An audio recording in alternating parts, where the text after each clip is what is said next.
9 warning signs ng serious na sakit. Ibig sabihin, alam nyo, ang sakit minsan biglaan eh. Di ba? Wala nakaka-expect. Hindi po to pananakot na video. Gusto natin laging handa. Katulad ng stroke. Di ba? Stroke, bigla na lang eh. Kaya nga po tinawag na stroke. Ang ibig sabihin ng stroke, bigla. Di ba? So, pag meron tayo nitong 9 signs o sintomas, dapat ready po tayo. Number 1, biglang masakit o mabigat ang dibdib. Yan. Basta mabigat ang dibdib, may tumawag sa akin, Dok, masakit dibdib ko. Hindi ko binabaliwala yan bilang cardiologist. Paano ko kayo mabibigyan ng payo? Titignan natin kung yung masakit ang dibdib, high risk ba siya o low risk. Pag high risk, ibig sabihin, stressful ang trabaho niya. Okay? Baka lalaki, edad 40, lalo na kung 50 pataas. Tapos may mga high blood, may diabetes, may katabaan, tapos mabigat ang dibdib. Sabihin niya, pag umakyat ako ng 2 palapag, napapagod. Masakit dito. Magdududa na ako, baka may bara na sa puso yan. 2, 3, 4 na bara. So, nasa high risk ba yung pasyente? Pero kung sasabihin nung isang tao na mabigat dibdib niya, pero babae naman siya, 25 years old, o wala naman, estudyante lang, tingin ko baka stress lang yon, hindi natin papansinin yon. Isa pa, tatanong ko sa inyo, nasaan yung masakit sa dibdib? Turo nyo. Diba, yan ang trick ko eh. O, turo nyo ngayon, kahit di ko kayo nakikita. O, pag naturo nyo, dito ba, dito, o, lahat na nakaturo, malamang hindi yan sakit sa puso. Kasi naturo mo eh. Ang sakit sa puso, ganito arte nila eh. Parang nandito, Dok. Oh. Hindi ko, wala akong maturo. Paano nasa loob yun eh? Hindi mo talaga matuturo siya. Kaya normally, medyo banda rito yun sa may gitna eh. Sa may gitna ang masakit, banda rito. Okay? Pag sa kanan, eh, ibang usapan pag kanan ba? Kaliwa eh. Masakit ang tiyan. Okay? Masakit ang tiyan. May mga masakit ang tiyan na hindi naman serious. Let's say, na-impacho ka, mabilis kumain, o may acid, yung GERD, di ba? Alam naman natin yan. Minsan may ulcer. Hindi naman ganun kadelikado. Magagamot natin yan. Pero merong masakit na tiyan na dito sa may gitna, pupunta sa may kanan. O sa mga kabataan, 20, 30 years old, lumilipat dito sa kanan. Appendicitis yun, di ba? Ingat tayo. Meron naman masakit ang tiyan na parang masakit lang, laging busog, mild ang pain. Yun, binabantayan ko rin. Kasi minsan, colon cancer. Diba? Kasi yung abdomen, sabi nga ng isang gastroenterologist, the abdomen is a temple of surprise. Ang daming organ dyan eh. Hindi mo alam ano may... Kung dito sa may kanan, bandang taas, right upper, gallbladder yan. Pwedeng liver cancer, gallbladder stone, yan ang mga binabantayan natin. So, depende sa location sa tiyan. Meron akong mga videos yan. Number 3, warning sign na delikado ha. Biglang namayat. O, namayat ka ng 10 pounds, 20 pounds, na wala ka naman, hindi ka naman nagtijeta. Kaya pa nakita mo yung kaibigan mo, uy, namayat ka ngayon, ano nangyari sa'yo? Diba? Lalo na sa may edad, ang iisipin agad ng doktor, may nakatagong cancer. May hidden cancer, baka liver cancer, pancreatic cancer, colon cancer. Tingnan nyo, basta namayat, hindi magandang sign. Lalo na kung smoker siya. Ha? Huwag nyo baliwalain yung pagpapapayat. Number 4, super pagod. Parang pagod lagi, walang lakas. Diba? Parang, oh, ba't ka pagod na pagod? Diba? Maraming dahilan yung pagod. Baka mahina ang puso, mahina yung makina. May heart failure, o delikado rin yon. Baka may kidney failure. Or baka diabetes, ang taas ng pala ng sugar. Kaya laging uhaw, laging pagod. Or baka may cancer, di ba? Fatigue, namamayat bigla, anemic, possible cancer. Kasi yung cancer, minsan dahan-dahan lang siya, di mo mamamalayan, pero kinakain niya yung nutrition natin, di ba? O, tayo dapat kumakain nung kinain natin, yung cancer cell, eh, parang alien yan, kinukuha niya, lumalaki siya nung lumalaki. Galit tayo sa ganyan. Kaya iwas na sa matataba, puro prutas at gulay na lang ha. Number 5, hirap huminga. Pag hirap huminga, alam mo, hindi namin binabaliwala yung difficulty breathing. Mga medyo may edad na, pwedeng hika, pwedeng emphysema, kung smoker, COPD, di ba? Pwedeng pulmonya. O, pulmonya, hirap huminga. Pwedeng low blood, anemic, kulang ka sa dugo, kaya hirap ka rin, mabilis ka mapagod. Pwedeng heart failure, o mahina yung puso, hirap din huminga. At ito po isang medyo rare, yung pulmonary embolism. Ito, nakakatakot itong pulmonary embolism. Pulmonary embolism, may dugo na muo dito sa binti natin. Sa binti natin, baka malaki yung mga varicose, laging nakaupo. Usually, mga nakaupo lagi, matataba, o bagong opera, laging nakahiga. Tapos, pag namuo yung dugo, aakyat yan eh. O, pag na-dislodge, akyat, magbabara sa lungs. Pag nagbara sa lungs, kulang ang oxygen, namamatay yung part. Pulmonary embolism. Ayan, yan ang madalas kinamamatay ng yung biglaan. Okay? May ganon. Kaya, lakad-lakad. Galaw-galaw para hindi pumanaw. Di ba yung natip ko? Galaw-galaw para hindi pumanaw. Huwag laging nakaupo. Habang nakikinig kay Doc, galaw-galaw. Di ba? Number 6, manas.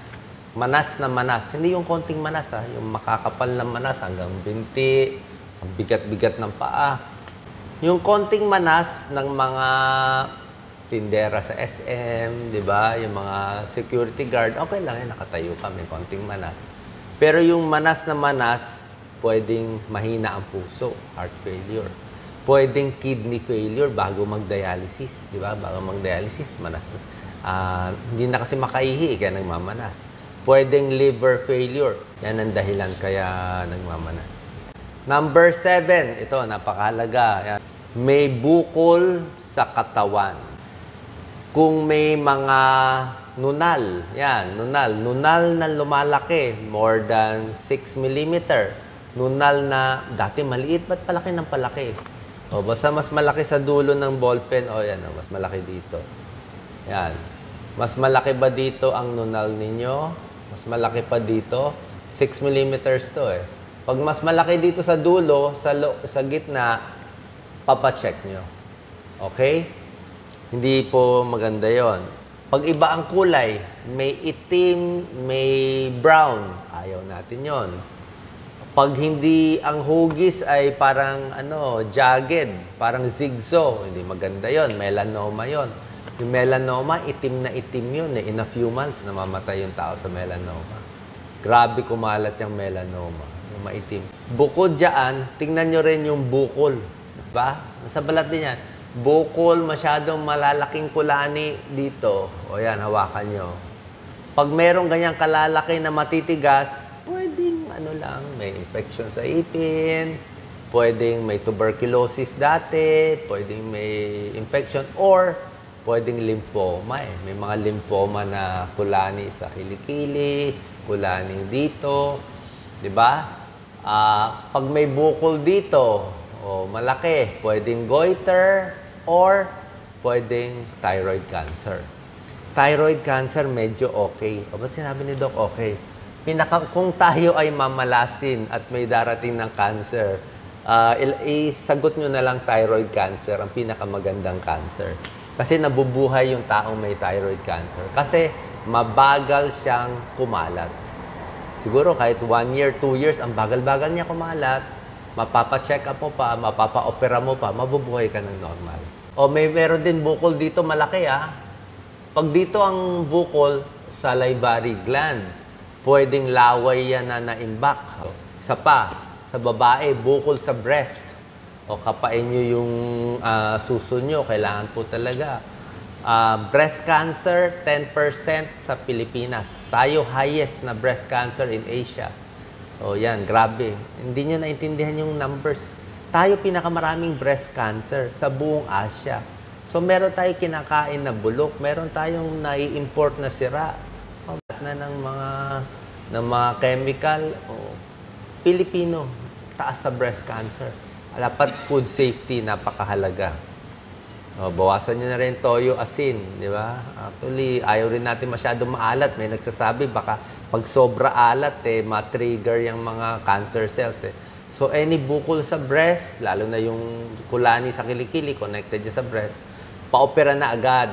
Ha? Paopera nyo na. Stage 1, stage 2, paopera na. Any bukol-bukol, kahit ano, bukol sa hita, may mga sarcoma dyan, o bukol sa tiyan. Ha? Hindi po maganda yan. Number 8, 9 warning signs. Kahit anong pagdurugo. Number 8, any bleeding, you have to consider it seriously. Dugo eh. Diba? Tingnan natin ha. Dugo sa ilong. Minsan, mainit, nangungulangot, natusok. Pwede lang yon, okay lang yon. Pero yung laging dumudugo ang ilong, baka nasopharyngeal cancer. Merong nasal cancer yan. Mga edad 40, 50, 60. Usually sa Asian eh. Mga Chinoy, marami nagkaka-nasal cancer.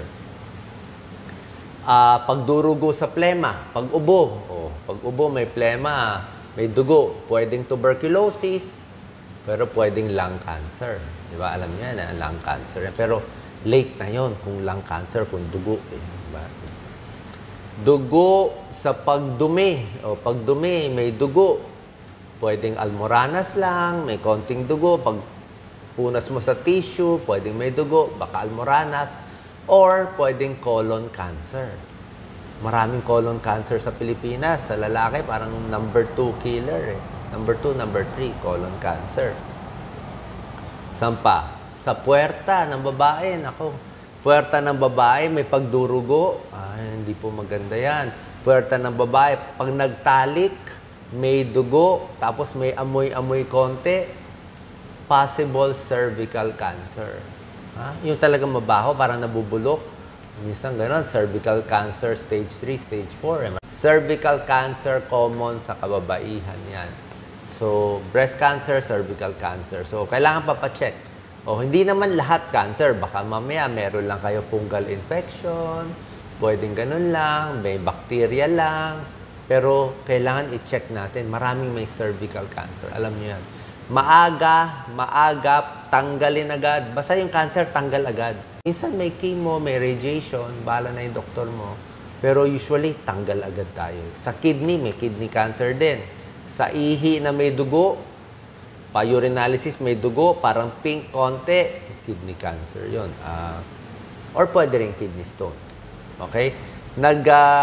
Sisigurado lang tayo kasi itong mga serious symptoms to eh. Number 9, last na serious, siyempre yung biglang nanghina.